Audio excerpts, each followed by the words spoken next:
ایک سوال تھا. وہ سوال کیا تھا؟ رب کائنات کا سوال تھا الستو بربکم، کیا میں تمہارا رب نہیں ہوں؟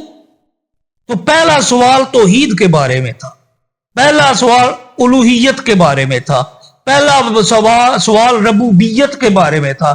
کیا میں تمہارا رب نہیں ہوں؟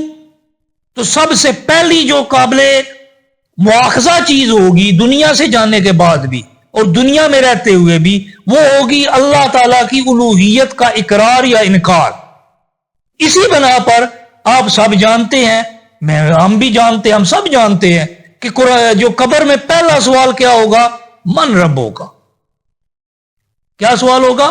من ربوں کا، تمہارا رب کون ہے؟ تو یہ من ربوں کا سوال پہلے کیوں ہوگا؟ کیونکہ سب سے پہلی جو بات رب کائنات نے پوچھی تھی وہ کیا تھی؟ الستو بربکم، کیا میں تمہارا رب نہیں ہوں؟ تو سب نے کہا تھا قالوا بلا، سب نے کہا تھا ہاں کیوں نہیں ہے، تو ہمارا رب ہے. سب نے بیک زباں ہو کر یہی اقرار کیا تھا کہ تو ہمارا رب ہے. اب اس کے بعد رب کائنات نے کی بارگاہ میں ان سب نے کہا شاہدنا، ہم اس پر گواہ ہیں کہ تو رب ہے. اور یہ گواہی کیوں لی رب کائنات نے؟ اسی آیہ مبارکہ کے اگلے حصے میں اس کی وجہ بھی بیان کر دی.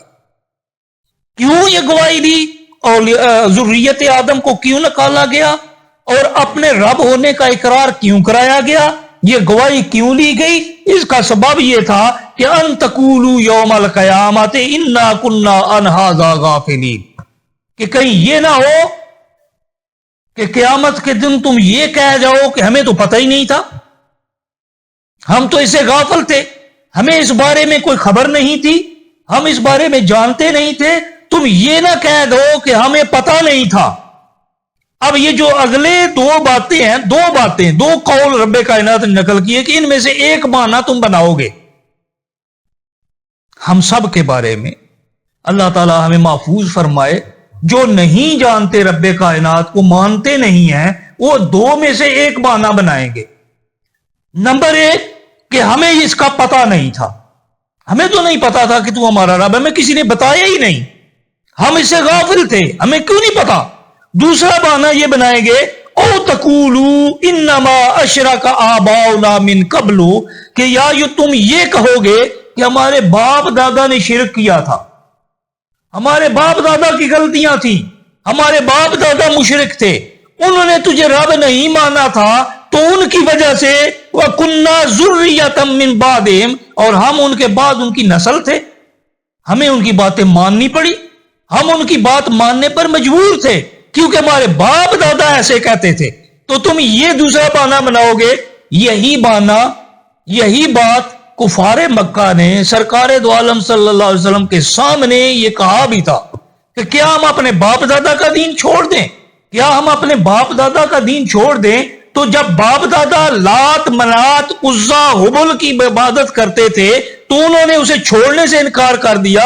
اسی بات کو کوٹ کرتے ہوئے رب کائنات نے ارشاد فرمایا کہ کہیں تم یہ نہ کہہ دو کہ ہم یا اس سے غافل تھے، یا تم یہ کہو گے کہ ہمارے باپ دادا نے شرک کیا اور ہم ان کی اولاد تھے.